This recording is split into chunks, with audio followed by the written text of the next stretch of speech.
Welcome to the CBS Radio Mystery Theater Archives, the only YouTube channel which has the original classic episodes of the CBS Radio Mystery Theater in order with no ads.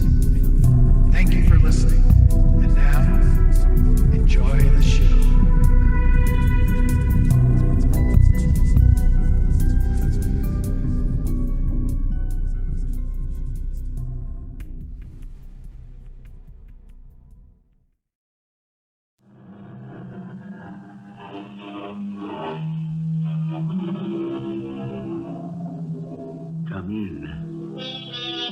Welcome. I'm E.G. Marshall.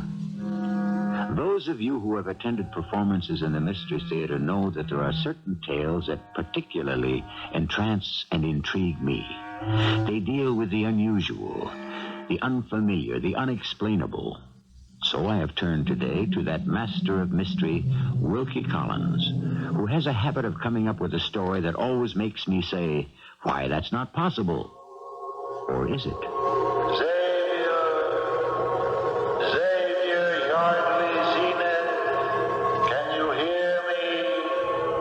Yes, I can, Uncle. It's me, Xavier.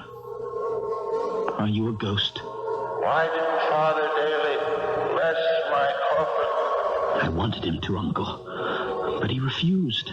Absolutely refused. Why, Xavier?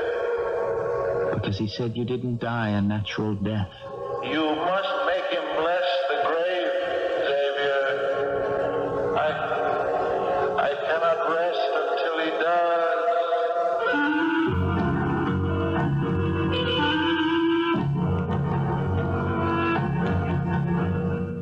Our mystery drama, Shadows from the Grave, adapted from a story by Wilkie Collins, was written especially for the Mystery Theater by James Agate, Jr., and stars Kristoffer Tabori.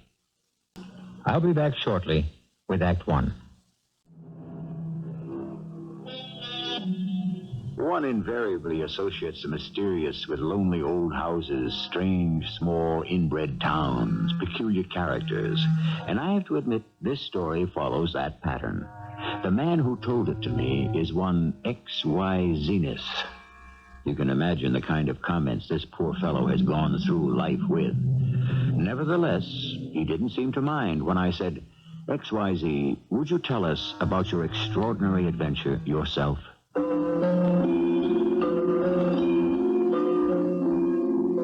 Having been christened Xavier Yardley Zenith and suffered with those initials all through school in California, I decided that when I got to the job age and became very good in photography, to open up a studio of my own. Call it Zenith of Hollywood. Not an unusual word in Hollywood, where everything is the top, the best, the ultimate, the zenith. Two things occurred in April of this year which totally changed my life. One, I planned to marry. And two, I got a note from my Uncle George, who lived in Fresno, to come see him on what he called a matter of some importance. Hello up there. Uncle George, it's me, Xavier. What are you doing up in that tree? Xavier, welcome, my boy. I've just about sealed up this hole in the tree. Here, give me a hand. Steady. Pretty spry for a man of my age, don't you think? You've never been up this way before, have you, Xavier? Not since I was a child, Uncle George. Oh, that's right. I remember now. This beautiful house hasn't changed. My father built it in memory of Queen Victoria. Well, what happened to this big old oak? Struck by lightning? No, it's the woodpeckers and squirrels that make all these holes. I've just had it with the noisy beggars. They jump from this tree to the top of the porch, and then they run along my bedroom window, making the most infernal racket you can imagine. So I've just been sealing up a few of their nesting places. Let them find apartments elsewhere, I say. What about that big hole on the other side of the tree? Maybe tomorrow I'll mix up some more cement. Say, boy, you always go around with 2 cameras hanging around your neck? Photography is my business, so I'm always prepared just in case. Huh? Is there a living in it? You You sell your pictures? I used to do better. Took shots of movie stars on location, did a lot of newspaper and magazine work. But work has thinned out. I have a proposition to make you. Since I gather the picture-taking business isn't too profitable these days, I think you may be interested. Are you married? I'm just about to be. This coming Saturday, matter of fact. Good. Then what I have in mind might make an excellent wedding present. I'm not a rich man, Xavier, but comfortably off. 59 acres, orchards, gardens, this house, and a private family vault on the premises. You're joking. You own a mausoleum? Death is not a joke, Xavier. I am going to die in a week. You? No, you're not. You look fit as a fiddle. An ill-tuned fiddle. No, death is only a few days off for me. I've known it would come to this for some time, so it's no surprise. I'd like to show you where I'm going to be buried. Here we are. That's Carrara marble and Vermont granite. Those two locks on the bronze door are an invention of mine. Mind if I take a picture of it? Not at all. There's no one in your private mausoleum now, is there? No. There was. No. No one. Now, Xavier, I want you to pay particular attention. 2 keyholes and 2 separate brass keys. There is a very good reason for the 2 locks. When I am laid to rest inside this vault, Xavier, I don't expect I shall be trying to get out. But I do not wish anyone else to get in. But why would a person want to? It's not necessary for me to explain all that to you now, my boy. I turn the handle, and so. Not spacious, but not crowded. My final home. Uncle, if you don't mind, could we go back to the house now? I'm not at my best in mausoleums. All right. I've shown you everything. We'll sit ourselves on the porch, and I'll tell you what's on my mind. Have you ever sat in a porch swing, Xavier?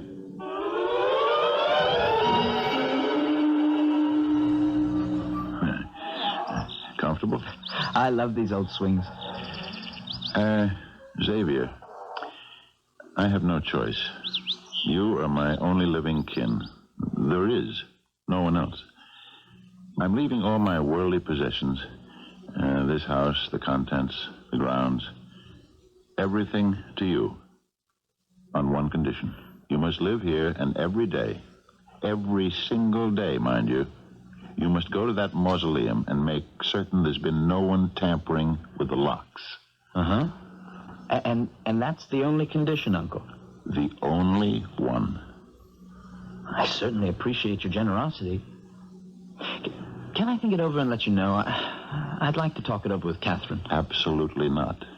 You're going to agree right now. But, Uncle... But what? You can have your Zenith of Hollywood office right here. This place is plenty big enough. You can turn the solarium into a studio if you like. I don't care. I won't be here. It's all decided then? Good. I'll have Henley take you to the top of the hill. A good view, and you can see most of the property. Have a tug at that bell pull, will you, Xavier? My dear boy, you don't know what a relief this is. My fate lies in your hands. Wait just a moment, Uncle. I haven't agreed to this inheritance yet. But if I do, and I find someone's been at the locks of that mausoleum, what should I do? In my desk in the library, bottom right-hand drawer, is a letter of instructions. The envelope has one word on it. Joshua. Did you say Joshua? But unless someone has been trying to break in, that letter must never be read. You rang, sir? Yes, Henley. This is my nephew, Xavier Yardley Zenith. He's going to be living here. I want you to acquaint him with the property. Very well, sir. Goodbye, Xavier. I shall not be seeing you again. Have a good walk. Well, my dear Joshua, your old friend George Zenith has found a way to outwit you. Do you hear me, Joshua?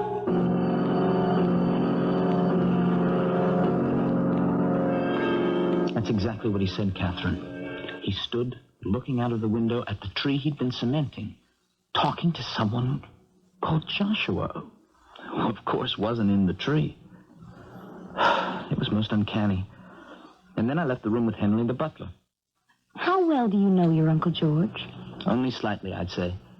So then you have no idea what he meant by, Joshua, I'm going to outwit you now. Not the vaguest. But the important thing is, Catherine, do we want to spend the rest of our lives in a Victorian white elephant with a cook and a butler? Our lives? Well, that's the deal if I accept. I have to guard that mausoleum every single day. Darling, let's forget about this crazy Uncle George of yours. We're getting married Saturday. That's enough to think about for now. If your uncle wants to leave us his big old house in Fresno, fine. I love old houses, especially when it's a free gift. You didn't promise anything, did you? No, I didn't. Saturday, Catherine and I tied the knot. Nothing fancy, just a few friends at the registrar's office on Hollywood Boulevard. About a dozen of us drove out to Laguna Beach for a wedding breakfast, and we just got around to toasting one another in California champagne when my service tracked me down and left a message that Uncle George had died. And would I come back to Fresno? I'm Father Daly, Mr. Zenith. Your uncle came occasionally to our church. Father Daly, this is my wife, Catherine. How do you do? I'm sorry this sad occasion has brought us together. Not a very auspicious first married week, is it? It's hard to believe. He seemed so healthy. And when he talked about being dead in a week... Did he? Yes. I thought it was his macabre sense of humor. How do you suppose he knew? Well, if he intended to take his own life, then quite naturally he would know. Well, surely no one thinks... My son, no one knows. When is the funeral service? Well, there isn't going to be one in the strict sense of the word. No funeral? But why not, Father? But I'm afraid Mr. Zenith's uncle may not have died a natural death. The medical examiner said an overdose of sleeping pills. Oh, but couldn't that have been an accident? I mean, he told me he had a lot of trouble sleeping. Oh, of course it could have. Which is what the coroner decided, death by accident. But so long as there's the slightest suspicion, which you have rather confirmed just now for me, I cannot bless the grave. I could bite my tongue for telling you what he said, that he'd be dead in a few days. Had you kept your uncle's intentions secret, that indeed would have been a mortal sin.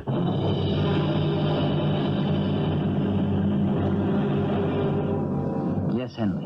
You wish to see me? I do, sir. Cook and I want to leave.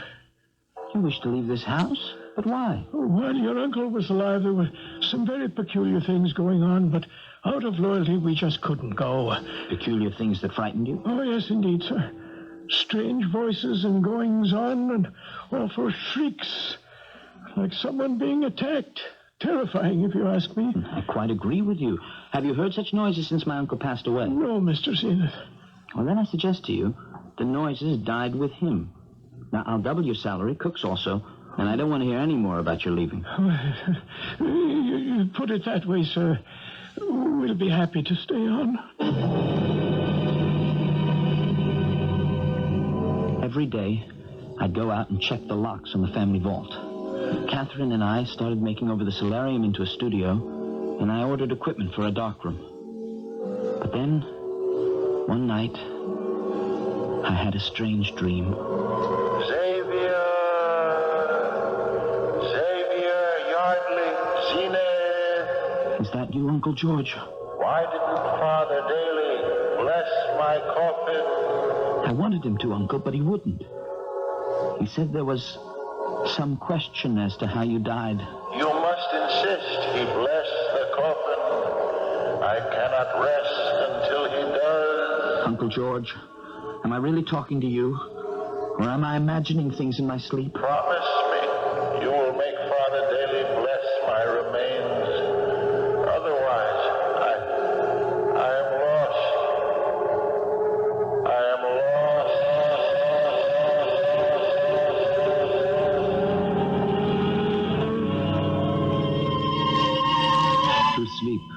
Hamlet, perchance to dream. Aye, there's the rub.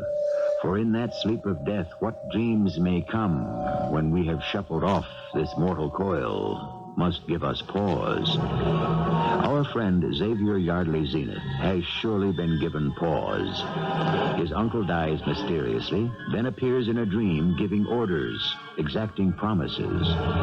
Where will it lead? Where will it end? I shall return shortly with Act Two. It has been an enigma for thousands of years. Are ghosts an illusion, a projection of what one wishes to see, or do they represent some ephemeral link between the world of the dead and the world of the living? The problem that faces Xavier Zenith is to persuade a member of the ministry to bless the remains of a man who may have committed murder. For indeed, that is how the church regards suicide. Catherine, I tell you, Uncle George's ghost said it as clearly as I say this to you. Father Daly must give me his blessing. I cannot rest until he does. Honey, can I say something? I appreciate this inheritance, the house, the grounds, money to run it and have a butler and a cook. I never in my wildest dreams did I ever think I'd have that. But on the minus side, there's all this infatuation with death. That mausoleum, which has to be guarded as though it were Tutankhamun's tomb. And now you having nightmares about your uncle. Xavier, it's not healthy. What am I to do? I gave my word. Well, what about your career? You're a little young to retire to a gingerbread house in Fresno and play nursemaid to ghoulies and ghosties. Oh, we're going to make a great studio out of the solarium. And then that enormous closet, turning it into a darkroom. It'll be great. You don't understand me, do you? You've got to get out into the world and take pictures, Mr. Zenith of Hollywood.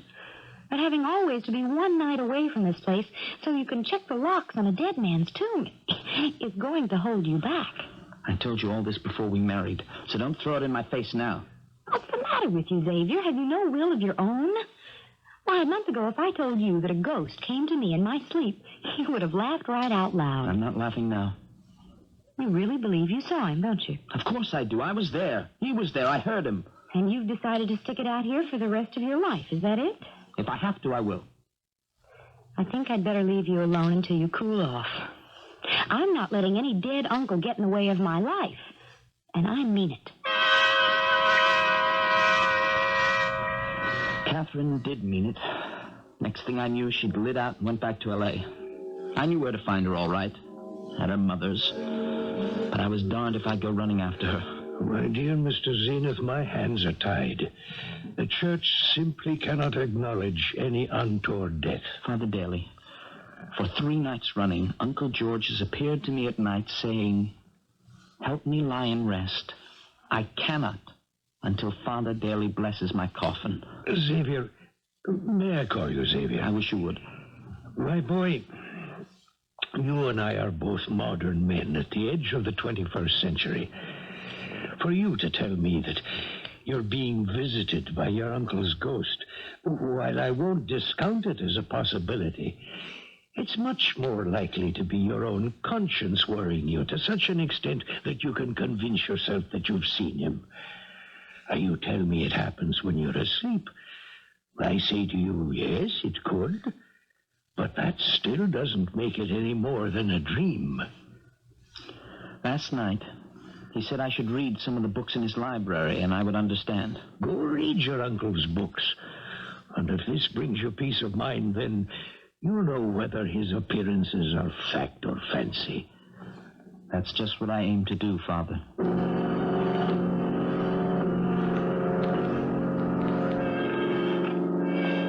rang for me, sir? Yes, I did, Henry. Come into the library and shut the door behind you. Did you know my uncle was greatly interested in black magic? Well, I did tell you I was aware something strange was going on. He and Mr. Tree, they did some kind of... I don't know what you'd call it. Mr. Tree? A friend of your uncle's.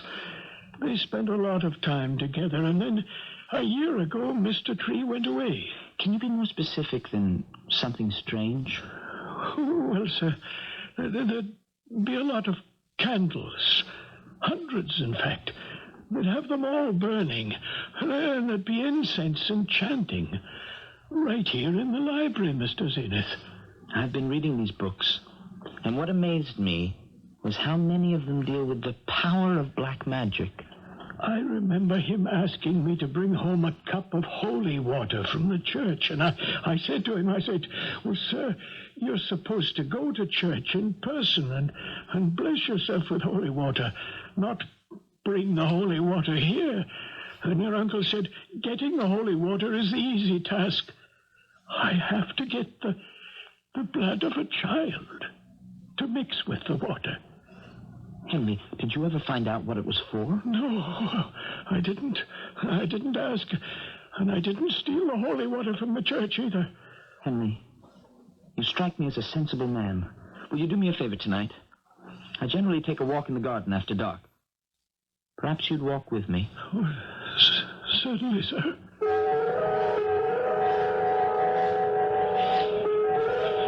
I see you brought your camera, Mr. Zenith. Can you take pictures with only moonlight? Oh, yes. Film's so fast nowadays, I could get a picture of you at 20 feet by the light of one match. Now, this part here, where we're walking, is this also part of my uncle's property? I should say your property, sir. This is all part of it. And that brook, too. Here, let's walk to the other side across this footbridge. The path seems to continue downstream. Over there. Oh, what's that little stone building? Oh, that's the mausoleum, sir. Oh, so it is. By moonlight, I'm afraid I'm a little discombobulated. Oh, wait. That's a good shot from this side of the brook. Mausoleum reflected in the water. Yeah, I think I got it. Henry. What's that? What's what, sir? The figure of a man. I just saw him in my viewfinder. Then he disappeared. Where, sir? There. Again. Can't you see it? Yes. Yes, there was someone. He's moving away from the mausoleum. You see him? He's wearing a long cape almost to the ground. Can you see? A long cape? Oh, no. Excuse me, Mr. Zenith, but I must go now. No, just a minute. What is it? Sir, will you please let go of my arm? Yeah, I will when you tell me. Now, do you know that man? He's come back. Oh, I never thought we'd see him again. Henley ran off. I followed the man in the cape, keeping my distance across the brook. He seemed to glide over the earth. I ran across the footbridge towards him, and then he disappeared. I turned back to the house, and suddenly there he was, standing against the big oak tree. And then he seemed to melt right into it. I do apologize, Mr. Zenith, for my behavior last night, leaving you like that. Yes, I was rather puzzled. You're a photographer, sir, and so I have something to show you. This snapshot. Do you see that man? Yes. It's very like the thing I saw last night. A hunched-over man with a long cape. What? It looks like he's talking to someone. Someone out of camera range, possibly. Well, that's the peculiar part of it. He was talking to someone. I took a picture of the two of them. But the other man's not in the picture. Are you saying this person we can't see was there but didn't register on the film? I don't think I understand. Perhaps it's better that you don't, Mr. Zenith. What about the man whose picture you got? Do you know him? It's Mr. Joshua Tree, sir, when he used to live here. And now he's come back. That's why I must beg you for your understanding and indulgence. Mrs. Henry and I simply cannot stay for a moment longer. But even if it is Mr. Tree who's come back, why must you leave, Henley? I can't say any more. I really can't. But if you want my advice, Mr. Xavier, if you value your life, you'll leave here also.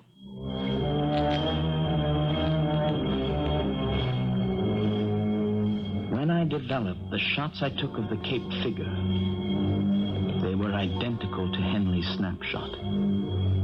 That night, from the darkened library, I watched the oak tree. At midnight, the figure in the cape appeared.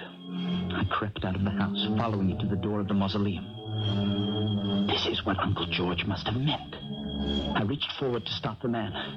Something hit me on the head from behind. I blacked out.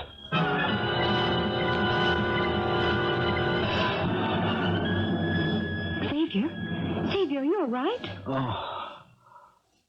Catherine, what are you doing here?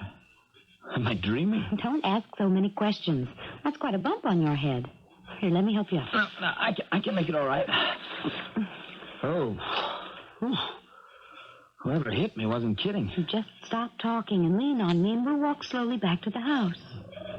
Catherine, this gets more mysterious every minute. But the biggest mystery is how you just happened to show up. I'm your wife, remember? I decided I was being stupid, so I came back. No, darling, you don't have to hold me up. I can make it all right. You're not going to trip and fall again while I'm around. Catherine, I didn't fall. Somebody hit me. Xavier, what are you talking about? I saw you at the mausoleum when I came out of the house. I saw you step back and fall over. There wasn't a soul in sight. You didn't see anyone near me? It's after 2 in the morning. When we get back to the house, to bed you go and not a peep out of you. You don't believe that I was hit from behind? I believe my eyes, and they didn't see a thing.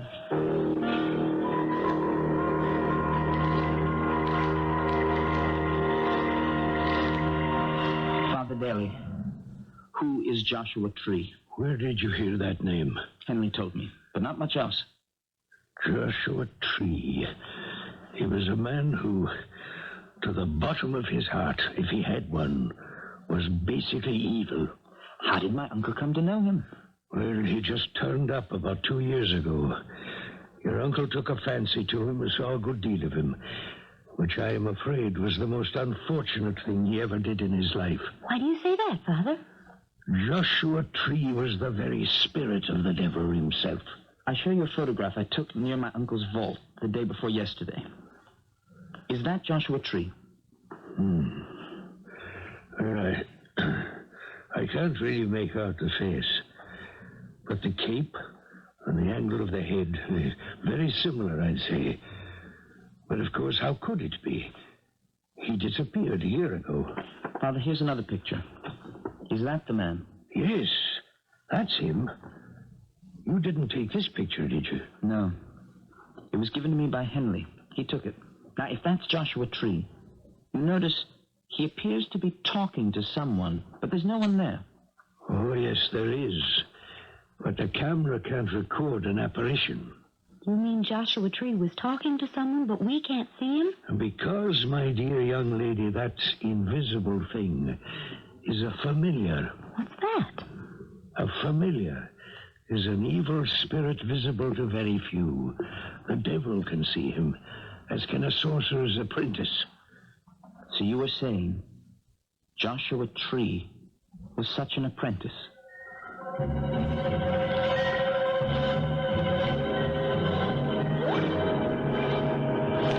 Xavier, are you in here? There's nothing here. I'll try this drawer. What are you doing? There's nothing. What do you mean, nothing? I mean, there's nothing in any of my uncle's desk drawers. He told me there was. Xavier, why don't you answer me? Because I don't have any answers. Let me see if I can get under this desk. Knock the wood. Maybe there's a secret drawer. Ah, yes, it's hollow here. Listen. One of these drawers is short. Behind it, there must be. Yeah, here. I'll pull this drawer out, and I'll put it on the floor. Then, I reach back inside. Yes, I feel something. An envelope. Well, here she be. How did you know it was back there? Before he died, the last time I saw him alive, Uncle George told me that if somebody was tampering with his mausoleum, I'd find my instructions in a letter with the word Joshua written on it. To whom it may concern... Oh, no. Oh, no. Murdered. He killed him. Lord in heaven, what are we to do now? The ghost in the play play, Hamlet says, I am thy father's spirit, doomed for a certain term to walk the night, till the foul crimes done in my days of nature are burnt and purged away. Is it so with our Uncle George? Is he also doomed to eternal unrest until his sins are purged and burnt away? With the end of uncertainty, I shall bring you Act 3 when I return shortly. It's all very well to pooh-pooh the occult, ghostly apparitions, phantoms that haunt, the deceased who cannot find peace until they find love or are forgiven their earthly sins, etc., etc. But the fact remains that time and again psychic researchers have agreed there are manifestations that defy and disobey nature's laws. And whether we like it or not, the unexplained does exist. I shall never forget that evening, for even as I stood there, the letter of confession in my hand, Catherine waiting for me to read on, we were both suddenly so overcome by the cold I had to light a fire. And this was late July, mind you. We needed a fire, we lit candles. Something compelled us to light dozens and dozens of candles. Oh, it's warmer now. It's seeing the flames, I think. Go on, Xavier, read your uncle's letter. To whom it may concern, especially you, my dear nephew Xavier, I fear they have come to get me. They've appeared at the door of my mausoleum, or else you would not be reading this letter. This letter. Stop. Uncle George. Catherine, do you see him? Yes. Is that your... Don't be alarmed, my dear young lady. I'm sorry we did not meet before, but only your husband can help me. Is this true? Am I really hearing this? Xavier, you must find Joshua's body and destroy it. Burn it. You see, I had to kill it. I put his body in the crypt, and then it disappeared. How horrible.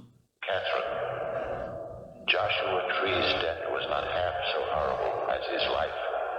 I was a fool, a lonely old fool. I submitted to his black magic. I subordinated my will to his and became a crawling, craven creature.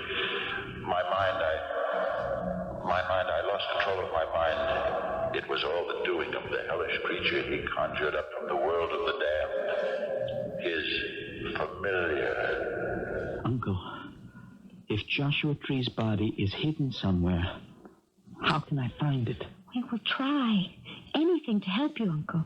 Persuade Father daily to bless my grave. Help me, Xavier. Help me. I'm glad you finally saw him too, Catherine. Oh, those heavy summer storms. We better check the library window. I'll do the ones on the side, Catherine. You make sure the ones facing the front are tightly shut. Look! The fire in the fireplace. It's going out. How strange. Well, it must be the downdraft blowing down the chimney. Now the fire's gone out. Oh, the candles are going out. Must be some strange air circulating in this room. Let me get the electric lights. The switch is by the door. That's funny. Nothing's happened. Can you turn the lights on? No way. That happens often in the country. Get a big storm and the electricity just shuts off. I'll look out the front library windows and see if there are lights in the other houses down the road. Xavier, come here. There's someone out there. Look, pressed against the big oak, a man in the cape. And next to him, a tall kind of man. They're both huddling against the trunk of the tree, trying to keep out of the rain. Catherine. The tall one. It's turning around from the tree. It's looking right this way. Can it see us? Oh, what hideous face. Like death. The eyes. Do you see those eyes? Now it's beckoning to the man in the cape. I see him. Is that Joshua Tree? In spirit. For I'm sure now where his body is. Where? In that tree. That's why Uncle George was so haunted. Oh, it's all clear to me now. That time, I followed Joshua Tree to the mausoleum. They were trying to get at the corpse of Uncle George. It was the familiar who knocked me down. Am I imagining it? But The both of them have come much closer to our picture window. Hello? Father Daly, is that you? Yes? This is Xavier. You've got to come over to my uncle's house. You've simply got to. My boy, you sound quite upset. Father, I implore you, come now. Catherine and I are here alone. Only you can save us. Give me that phone. Father Daly, this is Catherine Zenith. There are two creatures outside the library window right now. They're not real people, Father. I have a very strong feeling they are not human. Two? Did you say two? At this moment, they are pressing their faces against the glass of the library window. The hands are clawing at the glass as if they wanted to break through it. Is one of them wearing a cape? Yes, it is. Father, come quickly. Help us. Help us. They're raising their hands now and pounding at the glass. Ah! They're coming after us. We ran out the back door into the raging, storming night, lashed by rain, not knowing which way to escape. The only path through the garden led right to the mausoleum, and before we could stop ourselves, we were practically on top of it. It's there. It's standing at the door of the vault. Grab my hand, Catherine. Hold on. We'll run for the brook. Where are we going? Into the water. Come on. It's not deep, Catherine. We can walk it. Stay in the middle of the brook with me. You see, these evil spirits cannot follow humans into water. If we just keep moving, it'll give up. I'm sure of it. Oh, I hope you're right. It's got to give up before I do. I was right. The thing gave up, finally, and by the time we'd climbed ashore, it had gone. There we stood, the rain beating down on us from above, and our legs and clothes soaked from the brook. Somehow, we found the main road to town and ran towards it. Oh, there's a car coming. I see headlights. Let's stand at the wayside of the road. After staying alive this long, I don't want to be hit by a car.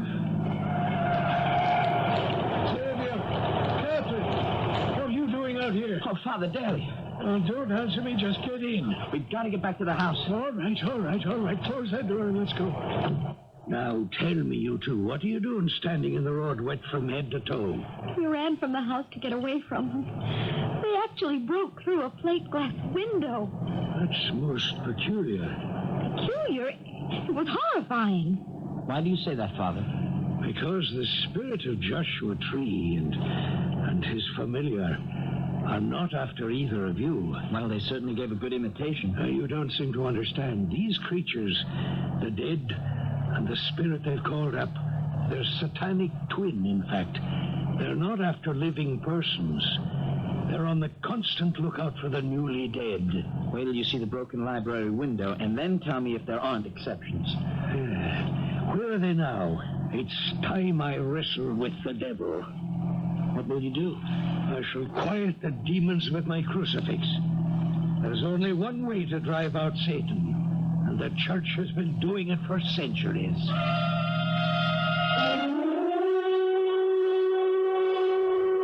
Father, look. The vault door's open. Someone's coming out. Not someone, but some things. They're carrying out your uncle's coffin. Stop! I charge you, art fiends of Hades! Thou hast entertained familiarity with Satan, the grand enemy of God. I charge you, put down that body and begone! Father Daly advanced upon the two creatures, holding his crucifix in front of him. The familiar and the spirit of the murdered Joshua Tree halted, released the coffin, and ran. Father Daly and I carried Uncle George back inside the vault and closed the doors. It came to me in a flash. The big oak tree. It was there we would find the source of the evil. You are right, Savior. I can see their shadows. I'll hold them back with my crucifix. Somewhere inside this oak are the remains of the man my uncle killed. When we find them, I suspect he'll be wrapped in that long cape he wore. There's a sizable hole on the far side. When I first came here last April, my uncle was up there cementing up some holes. Since he knew Joshua Tree's body had been taken from the mausoleum by the familiar, your uncle might have suspected it was in this tree. I don't look forward to finding a pile of decomposed bones. What do we do with them, Father? Burn them. I'm glad Catherine's in the house. Don't know how she would react to a funeral pyre. We have no choice. Look, Father. The familiar. It's still there. Its minutes on Earth are numbered. Once we have destroyed the body of Joshua Tree, what held it here no longer exists, and the familiar must return to the black beyond. And Uncle George must have known that his body could be invaded after death. He would have had to walk the earth forever with this familiar. When I find the remains, I shall light the fire to them and hold high the cross. But what about Uncle George? I shall go back into the mausoleum and bless the coffin. Requiescat in pace.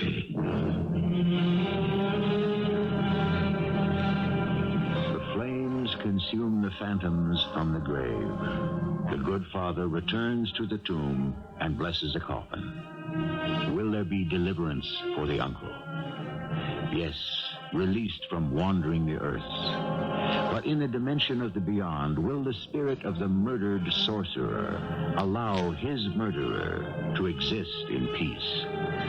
Or will Uncle George discover his eternal torture is just beginning? I shall return shortly. The ghost of his father is real to Hamlet. Banquo's ghost is real to Macbeth.